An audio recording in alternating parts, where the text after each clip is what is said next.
হরিনাম বললেই হলো। এই যে মায়েরা একটু উলোধ্বনি দেন তো। বেশ, হরি বল, নিতাই গৌর প্রেমানন্দে হরি বল। হ্যাঁ, বললেই হলো। ছলে বলে কলে কৌশলে হরি শব্দটা উচ্চারণ করলেই হলো। বলবেন কাজ হবে, সংসারে কাজ করবেন, হাতে কাম, মুখে নাম, সৎ চরিত্র রবে, সদা সত্য কথা কবে, পরের সতী পরের প্রতি স্পর্শ না করিবে, হরিকে ডাকা লাগবে না, হরি তোমাকে ডাকিবে। বাবা খুব কৃপণ। কৃপণ মানে বোঝেন? বলুন, কৃপণ মানে কি? যে না চাইলে দেয়, সে কৃপণ হয়? চাইলেও দেয় না, ভীষণ কৃপণ। হ্যাঁ, পিঁমড়ে যদি গুড় খেয়ে চলে যায়, পিছন টিপে বার করে নেয়, এরকম কৃপণ। তার মেয়ের একটা ছেলে হয়েছে, তো ছেলে দেখতে যাচ্ছে, এত ছোট লোক, সে আর কি বলবো রে ভাই। 2 কেজি রসগোল্লা সন্দেশ নিয়ে যায় মেয়ের বাড়ি, শালা তা নেয়নি। 3 কেজি ধান ভেজেছে। ধান ভাজলে কি হয়? মুড়ি হয়। খই খই খই খই 2 কেজি খই ধামার মধ্যে, আসতে ধামার মধ্যে করে নিয়েছে। ধামা চেনেন তো? এরা ধামাও চেনে না। চেনো? নেই না, আছে, তোমার বাড়ি নেই, আছে ধামা। ধামার মধ্যে করে নিয়েছে, নিয়ে মেয়ের বাড়ি যাচ্ছে। বিল আর দিয়ে, রাস্তা দিয়ে টোটো অটোই যাচ্ছে না। কেন? পয়সা লাগবে, এত কৃপণ। বিল আর দিয়ে যেতে যেতে, ধামা তো ঢাকনি দেওয়া নেই, খই আছে, শালা কাল বৈশাখী ঝড় আরম্ভ হয়ে গেছে। আচ্ছা বলুন, ধামায় খই থাকতে যদি কাল বৈশাখী ঝড় শুরু হয়, তাহলে খইয়ের অবস্থা কি হয় বলুন? উড়ু হয় না, হড়হড় করে উড়ে যাচ্ছে। এখন কৃপণ তো, শালা শয়তান খুব। সে ভাবলো জীবনে তো ভগবানকে কিছু দেয়নি, আর মেয়েও খেতে পাচ্ছে না, খইগুলো ফিরি ফিরি উড়ে যাচ্ছে। তো উড়েই যখন যাচ্ছে, ওর ভিতরে বলে দিই, উড়ো খই গোবিন্দাই নো, উড়ো খই গোবিন্দাই। যেই বলেছে, শালা বজ্রপাতে সিটিং বাস, মানে মরে গেছে ওই কৃপণ। আর যেই মরে গেছে, ওর আত্মাটা চলে গেছে যমালয়ে, যমরাজ।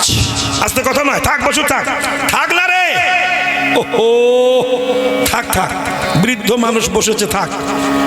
তো কেমন ও মায়ের, যে আত্মা, দেখুন ঠাট্টা করেও হরি বললে কি হয়, হরির কি কৃপা দেখুন। তা যেই কাছে যমরাজ তখন ডাক দিয়েছে চিত্রগুপ্তকে। আছে না চিত্রগুপ্ত? সবার ফাইল চিত্রগুপ্তর কাছে আছে। এই আপনারা যা এখানে আছেন, আমরা আছি, সবার নামে একটা করে ফাইল তার কাছে। কে প্রেম করছেন, কে ভালোবাসা করছেন, কে ফেসবুকে টুটু করছেন, সব তার কাছে লেখা থাকছে। তুমি ডিলিট করবে, কিন্তু সে ডিলিট হবে না। ওখানে সব মাল বার করে চার্জ দেখিয়ে দে, এই তুই কি করেছিলি, এই নে। এইবার ওই কৃপণের ফাইল টেনে বার করেছে। যমরাজ বলছে, দেখো তোর অন্যায় কি, পাপ কি, পুণ্য কি। পৃষ্ঠা উল্টাচ্ছে, পাপ পাপ পাপ পাপ, শুধু পাপই হয়ে গেছে। লাস্টে, একদম লাস্টের পৃষ্ঠায় মাথার উপরে লেখা আছে, উড়ো খই গোবিন্দাই নমঃ। যমরাজ চিন্তায় পড়ে গেছে। ধর্ষকের বিচার করেছি, খুনির বিচার করেছি, ডাকাতের বিচার করেছি, মন্ত্রীর বিচার করেছি, এমএলএর বিচার করেছি, মেম্বার প্রধানের বিচার করেছি, কিন্তু শালা উড়ো খই গোবিন্দাই নমঃ এই জ্বালায় তো আমি জীবনে পড়িনি। বিপদে পড়ে গেছে। তো বলে, হ্যাঁ রে, তুই তো মৃত্যুকালে উড়ো খই গোবিন্দাই নমঃ বলেছিস, কি তুই কিছু পাবি, বল কি চাস। কৃপণ খুব বুদ্ধিমান, বুঝিয়ে নিয়েছে যম নিশ্চয় বিপদে পড়েছে। বলছে, দেখো আমার বলতে হয়তো বলেছি, জেনে শুনে বলিনি, যা পাও না তুমি দাও। তো আমি পারবো না বলি যে তোকে বলছে শয়তান, চল আমার সঙ্গে চল। কোথায়? আমি বলতে পারছি না, ব্রহ্মার কাছে চল। চতুর্মুখধারী ব্রহ্মার কাছে গেছে, জয়দেব ব্রহ্মা জয় হোক। ব্রহ্মা বেরিয়েছে। কি ব্যাপার? এ জীবনে কোনোদিন ভগবানের নাম করেনি, মৃত্যুকালে উড়োখই গোবিন্দায় নমঃ বলেছে। এর কি পাওনা হবে আপনি একটু বলে দিন। ব্রহ্মা বলছে, 4 মুখে হরি নাম করেছি। 4 মুখে নাম করে মৃত্যুকালে উড়োখই গোবিন্দায় নমঃ বললে কি পাওনা হয় সেটা জানি না। তাহলে কি হবে? তাহলে এক কাজ করো, যার 5 মুখ আছে ওর কাছে চলো। কে? পঞ্চানন শিব, তাই তো? চলো এইবার উড়োখই যে গোবিন্দায় নমঃ, সে বলছে দেখো, আগে যদি জানতাম যে গোবিন্দায় নমঃ বলে এত হেঁটে মরতে হবে, আমি জানলে বলতামই না। একবার এখানে, একবার ওখানে, একবার ওখানে, এর কি মারার জায়গা পাচ্ছ না? অসভ্য যত সব। আমি একবার উড়োখই গোবিন্দায় নমঃ, মানে মূর্খ মানুষ তো বোঝে না তো কার অসভ্য বলতে হবে কি। ব্রহ্মা শিব তো চেনে না, সে কাকে কি সম্মান দেবে বোঝে না, তাই তো সে বাজে কথা বলে বসেছে। আমার এত হাঁটতে হবে, আমি পারবো না হাঁটতে। তখন বলছে, ব্রহ্মা বলছে, দেখ তোর হাত দুখানা ধরি, রাগ করিস না, আরে একবার চল বাপ। গেছে শিবের কাছে, জয় হোক বাবা তারকনাথের চরণের সেবা লাগে। মহাদেব বলল, কে গো? দেখে ব্রহ্মা আর ওই মানে দেখে ধর্মরাজ যম আর একটা টিটকিটি মাল পিছনে আছে। বলে ওটা কে? বলে ওটা উড়োখই গোবিন্দায় নমঃ। বলছে কে? আমরা বলতে পারছি না। উড়োখই গোবিন্দায় মৃত্যুকালে বলেছে কি পাওনা হবে? শিব তুমি বলো। শিব বলছে, দেখো আমি 5 মুখে হরি নাম করি, শ্মশানবাসী হয়েছি, ভস্ম মেখে বসে আছি, বাঘের ছাল পড়ি, কিন্তু মৃত্যুকালে গোবিন্দায় নমঃ বললে কি পাওনা হয় তা তো জানি না। তাহলে কি উপায় হবে? শিব বলল, একটা কাজ করো, যার নাম বলেছে তার কাছে নিয়ে চলো। বুঝেছেন? উড়োখই বলছে, আমি আর হাঁটবো না, এই বসে পড়লাম। ও শালা আর হাঁটবে না, আর হাঁটতে পারছে না, কিন্তু যেতে তো হবে, বিচার তো করতে হবে বাবা। তখন তো টোটো অটো ছিল না, ইঞ্জিন ভ্যানও ছিল না, তখন ছিল পালকি। পালকি চেনেন তো? পালকি চেনেন না? আমি রাধাপদ ঘোষ পালকিতে বিয়ে করেছি। আষাঢ় মাসের 11 তারিখ বুধবার রাত 11টার লগ্নে আমার বিয়ে হয়েছে। কালীগঞ্জ থানা, সাতক্ষীরার মধ্যে। কেউ চেনেন? চেনেন না? চেনেন তো? ওই আমার শ্বশুর বাড়ির লোক। কে নাই? ওই আমি বিয়ে করেছি। এত সমান কাদা ছিল, পালকিতে করে যাচ্ছিলাম। এখন পালকিতে করে ঢুকিয়ে নিয়েছে। এখন পালকি তো দুদিকে মুখ থাকে, ডাইনে পায়ে খোলা থাকে। ওকে কাঁধে করে ব্রহ্মা, শিব আর যমরাজ ওই উড়োখইরে কাঁধে করে নিয়ে হেঁটে যাচ্ছে। উপায় নাই তো, জ্বালায় পড়লে ঠেলায়, না পড়লে বেড়াল। তাই হয়েছে, কাঁধে করে যাচ্ছে। কুল বাগান, বাঁশ বাগান, আম বাগান ভাগ ভেদ করতে করতে ফুল বাগানে গেছে। এবার উড়োখই চিন্তা করছে, একবার গোবিন্দায় নমঃ বলে এই যদি হয়, তাহলে ফুল তুলে যদি বলি গোবিন্দায় নমঃ, গোবিন্দায় নমঃ, আরো কি হবে? ও তখন পালকি থেকে হাত বাড়িয়ে ফুল তুলে বলছে গোবিন্দায় নমঃ, গোবিন্দ। ব্রহ্মা বলছে, এই শালা চুপ কর, সভ্য কোথাকার, চুপ কর। একবার বলে আমার দাড়ি খাওয়া শুরু করেছে। এত কষ্ট হচ্ছে, ব্রহ্মা বুড়ো মানুষ, দাড়ি ঘেমে টপ টপ করে জল পড়ছে। ভগবান ব্রহ্মা এই ব্রহ্মার ভাব দেখে বৈকুণ্ঠনাথ বৈকুণ্ঠ সিংহাসন ছেড়ে দিয়ে নিজেই নেমে এসে ব্রহ্মাকে সরিয়ে দিয়ে নিজে কাঁধে নিয়েছে। কাঁধে নিয়ে বৈকুণ্ঠে যেই নামিয়েছে, উড়োখই বেরিয়ে পড়েছে। ব্রহ্মা বলছে, প্রভু এ জীবনে কোনোদিন গোবিন্দ নমঃ বলিনি, মৃত্যুকালে গোবিন্দায় নমঃ বলেছে, ওর কি পাওনা হবে তুমি একটু বলে দাও। তখন প্রভু বলছে, ব্রহ্মা, শিব, ধর্মরাজ, জানো সারা জীবন বলে যে কাজ হয় তার চেয়েও বেশি কাজ হয়। মৃত্যুকালে যদি কেউ গোবিন্দায় নমঃ বলে, তোমাদের মতো ব্যক্তিরা কাঁধে করে আমার বৈকুণ্ঠে নিয়ে আসে, আমি সিংহাসন ছেড়ে দিয়ে আমি নিজে যেয়ে তাকে বুকের মধ্যে নিয়ে বৈকুণ্ঠে এনে আমার চরণে আমি দাস করে রাখি না, আমি নিজে তার চরণের দাস হয়ে থাকি। বললেই হলো। তাই তো আমি বলবো, উড়োখই আপনারা বলবেন গোবিন্দায় নমঃ, উড়োখই গোবিন্দ। গোবিন্দায় নমঃ। নাম বললেই হলো, নামের কৃপা হবে। হরে কৃষ্ণ। তাহলে বিষয়টি কেমন? সেই নাম মহাপ্রভু দিতে এসেছেন, দিতে দিতে নবদ্বীপ ধাম ত্যাগ করে চলে গেছেন। যখন চলে গেল তখন নদিয়ার সবাই কাঁদছে, শচী কাঁদে নিমায় বলিয়া, শচী কাঁদে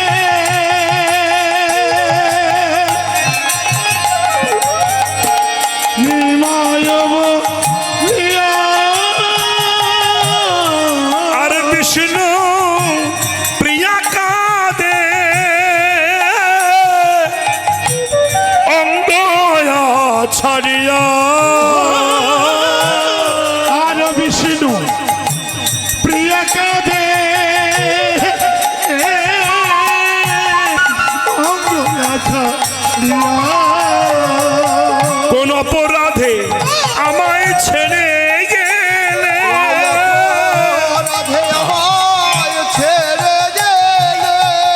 দেখো ভাসে দুটি নয়ন জলে, কোন রাধে আমায় ছেড়ে গেলে, ভাসে দুটি নয়ন জলে, বলে কোন অপরাধে ছেড়ে গেলে, কোন অপরাধে ছেড়ে গেলে, কোন অপরাধে ছেড়ে গেলে, একবার প্রেমানন্দে হরিবা, প্রেমানন্দে হরি বল। ওই দেখো ভাসে দুটি নয়ন জলে, শচী কাঁদে নিমাই বলিয়া, বিষ্ণু প্রিয়া কাঁদে অঙ্গ আছাড়িয়া। ও মায়েরা, আমি আপনাদের বাবা একটা প্রশ্ন করছি। গৌরাঙ্গ মহাপ্রভু জন্ম গ্রহণ করেছিলেন নবদ্বীপে, তিনি চলে গেছেন। এই মাইক বাবা, কথা নয়, এই জন্য মাইক সেট সামনে বসতে নেই। মাইক সেট হয় বাই নলে ডাইনে বসতে হয়, কারণ ওরা গুজুর গুজুর ফুসুর ফুসুর করে। এটা করবে না, চুপচাপ বসবে। তাহলে বিষয়টি কেমন? মহাপ্রভু চলে গেছেন কেন? আমাদের দুর্দশা দেখে জীব রক্ষা করবার জন্য। শচী মাতা কাঁদছে নিমাই নিমাই বলে। একটুখানি ধীরে স্থির মনে শুনুন। কীর্তন তো খুব ভাবরসের জিনিস, বৈষ্ণব সাহিত্য পদাবলী। কীর্তন শুধু নাচের জন্য নয়, শুধু পালার জন্য নয়, আধ্যাত্মিক চেতনার জন্য কীর্তন শুনতে আসতে হয়। আর যদি সেটা না হয়, সে কীর্তন শুনে লাভ হবে না। কীর্তন তো এখন আর দেশে নাই, কীর্তন এখন রং মাখানো হয়েছে। আমি অন্তত 65-67 বছর ধরে কীর্তন গাইছি, আজ নয়। আজ এই বছর ধরলে আমার 76 বছর বয়স হবে। ভাবতে পারেন আমি এতদিন গান গাইছি, বাংলাদেশে বহুদিন গান করেছি। সে কীর্তন কিন্তু তখন মাইক ছিল না, তখন হারমোনিয়াম ছিল না, শুধু খোল করতালে গান গাইতাম। সেখানে একটা প্রাণ ছিল, প্রেম ছিল। তৎকালীন দিনে ভক্ত শ্রোতা যারা ছিলেন, তারা কৃষ্ণ বলতে চোখের জল দর করে ঝরত। সে প্রেম সেই কীর্তন আর দেশে নাই। কিন্তু বিষয়গুলো একটু জানতে হবে যে কীর্তন শুধু নাচের জন্য নয়, কীর্তনের মধ্যে অনেক কিছু জানার আছে, যে জানার জন্য আমাদের শ্রদ্ধেয় কর্তৃপক্ষ, এই শ্মশানকালী মায়ের কর্তৃপক্ষ আমাদের এনেছেন বহু বহু অর্থ দিয়ে, আপনাদের দ্বারে দ্বারে দিয়ে ভিক্ষা করে। খুব ভালো লেগেছে। আমি যে বাড়ি আছি সর্দার আদিবাসী, কিন্তু বাবা তাদের মধ্যে এত সুন্দর ভালোবাসা, আমি বর্ণনা অতীত। সত্যি তাই, ভালোবাসা যদি পেতে হয় ওদের ঘরে আজও আছে। কেন? বিদুরের ঘরে ভগবান কলার খোসা খেয়েছিলেন, কিন্তু দুর্যোধনের ঘরে রাজপ্রসাদও খাননি। কেন? দুর্যোধনের ঘরে দই রসগোল্লা ছিল, ভালোবাসা ছিল না। কিন্তু বিদুরের ঘরে দই রসগোল্লা ছিল না, কিন্তু ভালোবাসা ছিল, ভক্তি ভক্তি শ্রদ্ধা ছিল। তাই আমার বড় আনন্দ, আমি এসেছি আপনাদের চরণ পেয়েছি, চরণ ধুলি পেয়েছি, কৃতার্থ হয়েছি। আমার একটু একটু জানার বিষয়, বলার বিষয়, সচিমাতা নিমাই চলে গেছে, সচিমাতা কাঁদছেন। নিমাই কেন চলে গেলি? ঠিক গান্ধারীর মতো পাশে দাঁড়িয়ে কবি বলছে, মা গো, মনে পড়ে না ত্রেতা যুগে তুমি দশরথ বনিতা কইকেয়ী ছিলে, তুমি রামকে বনবাস কামনা করেছিলে, কৌশল্যা তোমাকে অভিসম্পদ করেছিল। তোর তিন তিন জনম কাঁদতে হবে। এক জনম কংসের কারাগারে যাবে, এক জনম উড়িষ্যায় ইন্দ্রিয় দুম্ন রাজার স্ত্রী হয়ে তোর নাম হবে গুন্ডিচা।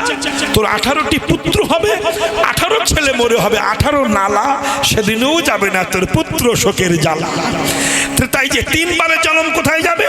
কলিকালে নবদ্বীপে জগন্নাথ মিশ্রের স্ত্রী, তোর নাম হবে শচী দেবী। একে একে 8খানা কন্যা মরে যাবে, পরে বিশ্বরূপ নামে একটি ছেলে পাবি, সেও চলে যাবে। পরে নিমাই নামে একটি ছেলে পাবি, সেও তোকে জন্মের মতো ছেড়ে চলে যাবে। প্রতিশ্রুতি ছিল, কার্যফলিত হলো। তাই সচিমাতা কাঁদছেন। নিমাই দাঁড়া রে,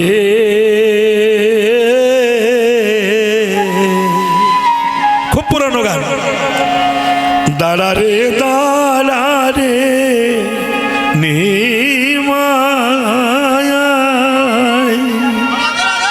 ওরে নিমাই,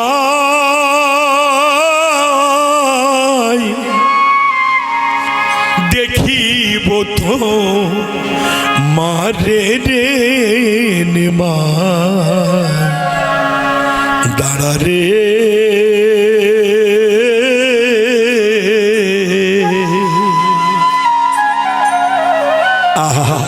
আস্তে বাবা আস্তে। ঘরের বধূ বিষ্ণুপ্রিয়া জ্বলন্ত যোগিনী,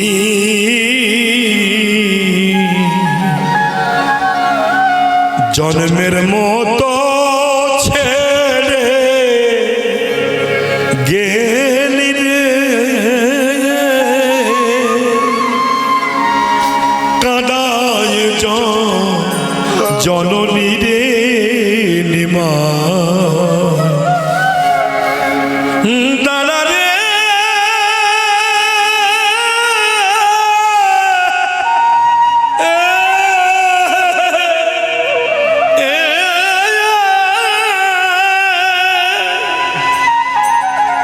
ওরে নিমাই,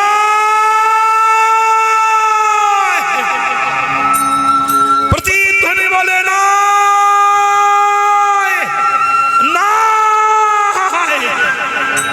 চলে গেছে। বিষ্ণুপ্রিয়া ছোট্ট একটা বাচ্চা মেয়ে। ও মায়েরা, স্বামী ভক্তি দেখুন বাবা। আসতে, যতক্ষণ আমি থাকবো ততক্ষণ কথাগুলো শুনবেন, একটা কথাও বৃথা যাবে না। শুনুন, ছোট্ট বাচ্চা মেয়ে। তখনকার দিনে মায়েদের বিয়ে হতো ছোট ছোট বয়সে।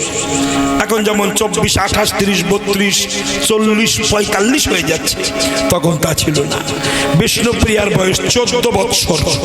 মহাপ্রভু সন্ন্যাস নিয়েছেন 24 বৎসর বয়সে। 14 আর 24 ডিফারেন্স কত? 10, তাই তো? তা মহাপ্রভু চলে গেছেন মাঘী পূর্ণিমা তিথি, ভোরবেলা, প্রচন্ড ঠান্ডা। দেখুন স্বামী ভক্তি, এসব কথা না শুনলে ভালো লাগে, এসব কথা লুকিয়ে রাখলে হয়। চলে গেছে ভোরবেলা উঠে বিষ্ণুপ্রিয়া পালঙ্কে হাত বুলিয়ে দেখছে প্রভু নাই, কিন্তু পায়ের নুপুর আছে, গলার হার পড়ে আছে। বুঝে নিয়েছে প্রিয়া যে আমার কপাল পুড়েছে, চলে গেছে প্রভু আমার। মা, সচিমা, মা গো, কিরে বৌমা, তোমার ছেলে আর নাই, চলে গেছে। সচিমাতা নিমাই নিমাই বলে কাঁদছে। বিষ্ণুপ্রিয়া দেখলেন আমি পতিব্রতা সতী নারী, আমি সুখ ভোগ করবার জন্য, ইন্দ্রিয় সুখের জন্য আমি তাকে পাইনি। আমার ভজনে স্ত্রী ভাগ্যে পুরুষ ধন্য হবে, আমার ভজন করতে হবে। ওইটুকু বাচ্চা মেয়ে, ছোট্ট নবপরিণীতা নাবালিকা মেয়ে, ওই দিন থেকে 24খানা বৎসর মহাপ্রভু সন্ন্যাসে ছিলেন। এই দিন থেকে বিষ্ণুপ্রিয়া ভোরবেলা সূর্য উদয়ের 1 ঘন্টা 36 মিনিট আগে এভরি ডে ফার্স্ট মর্নিং ভোরবেলা উঠে সুরধুনি আসতে সুরধুনির জলে স্নান করে পদ্মাসনে বসতেন। ওইটুকু বাচ্চা মেয়ে নয়ন মুদ্রিত করে কাঁদতেন আর হরি নাম জপ করতেন। হরে কৃষ্ণ কৃষ্ণ কৃষ্ণ হরে হরে, হরে রাম রাম রাম হরে হরে।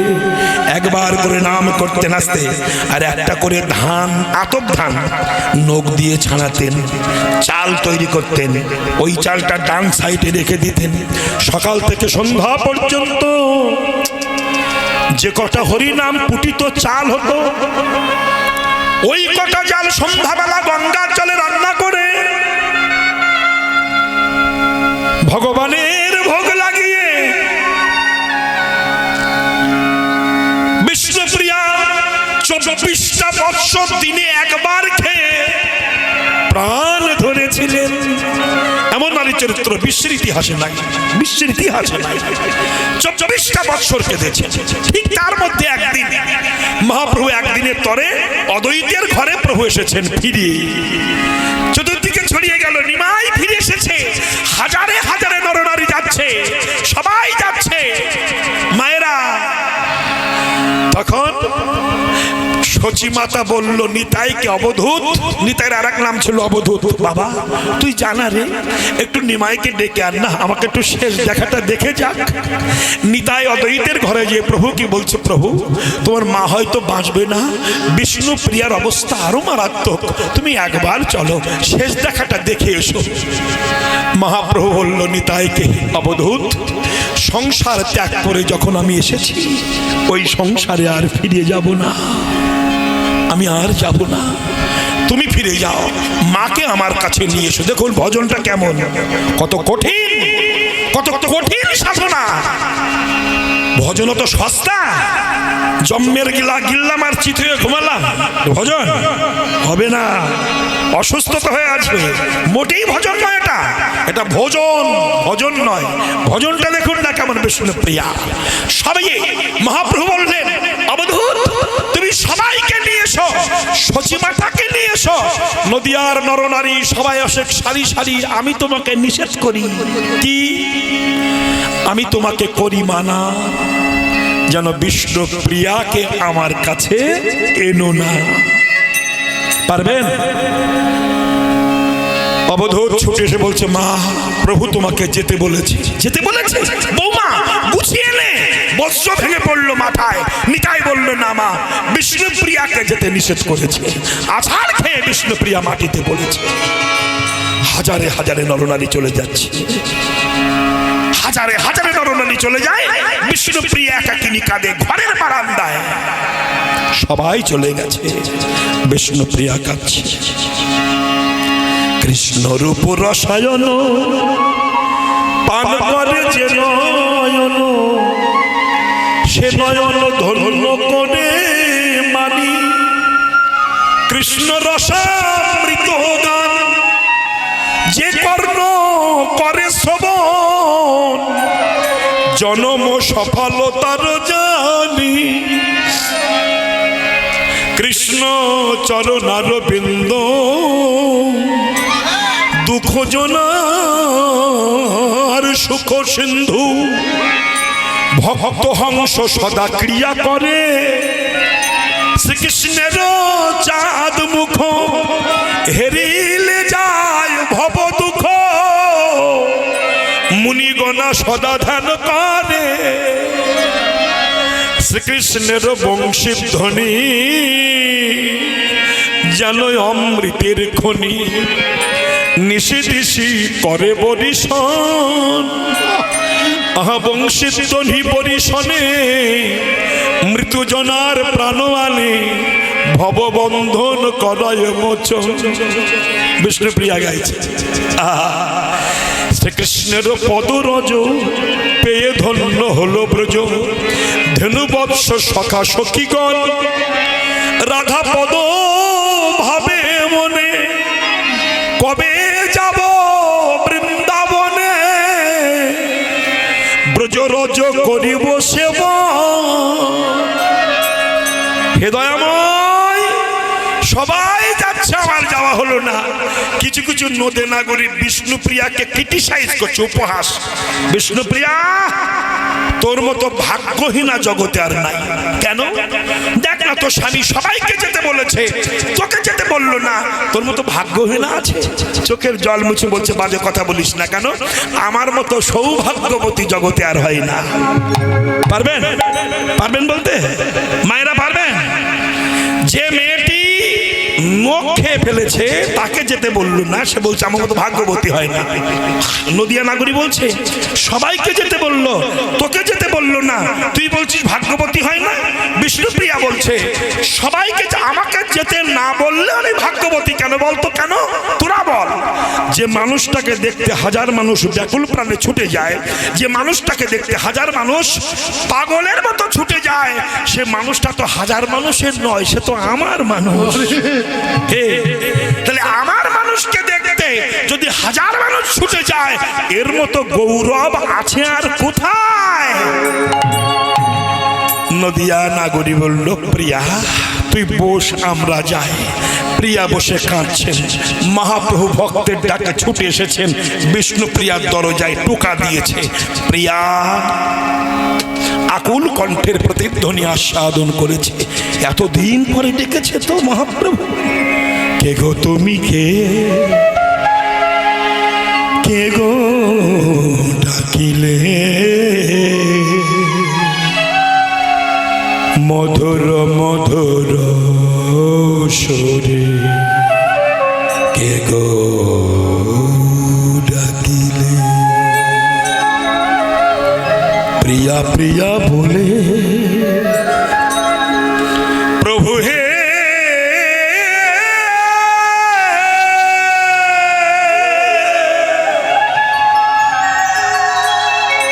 ও গো অনাথিনীর নাথ গো,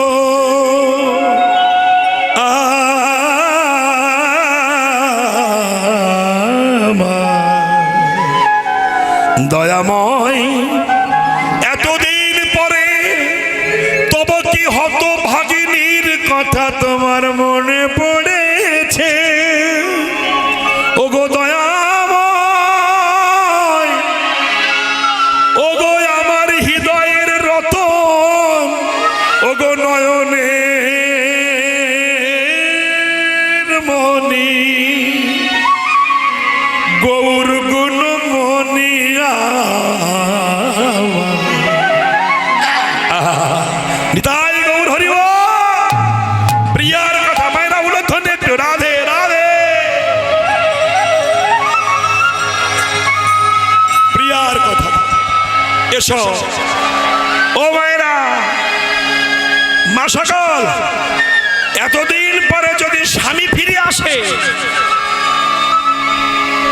এতদিন পরে যদি স্বামী ফিরে আসে, তাকে দেখে কি হয়? জড়িয়ে ধরতে হয় না? ওগো তুমি কোথায় ছিলে গো? বিষ্ণুপ্রিয়া তা করলেন না। শুনুন, দরজা খুলে অর্ধ অবগুণ্ঠনে মাথায় ঘোমটা দিয়েছে। এই ঘোমটা দিয়ে অবনত মস্তকে মাথা নিচু করে মহাপ্রভু সন্নিকট উপস্থিত হয়েছেন, দাঁড়িয়েছেন। চোখ দিয়ে টপ টপ করে জল পড়ছে।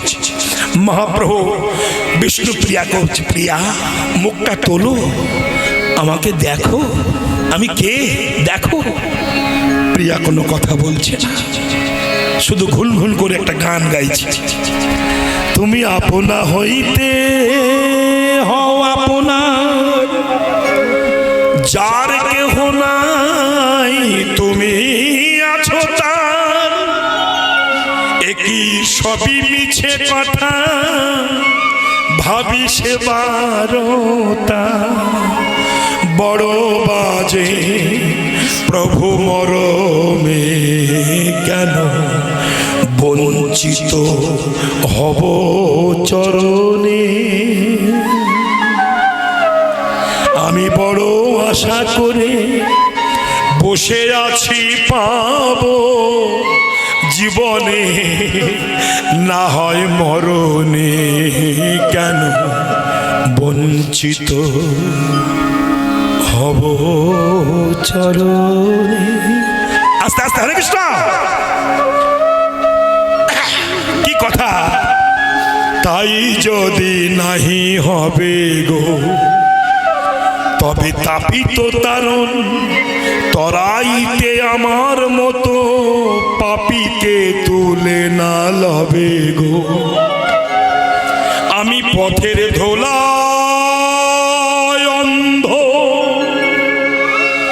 এসে দেখিব কি খিয়া বন্ধ, পথের ধোলায় অন্ধ তবে পারে বসে পার কর বলে পাপী কেন ডাকে দিন স্মরণে, কেন বঞ্চিত হব চরণে।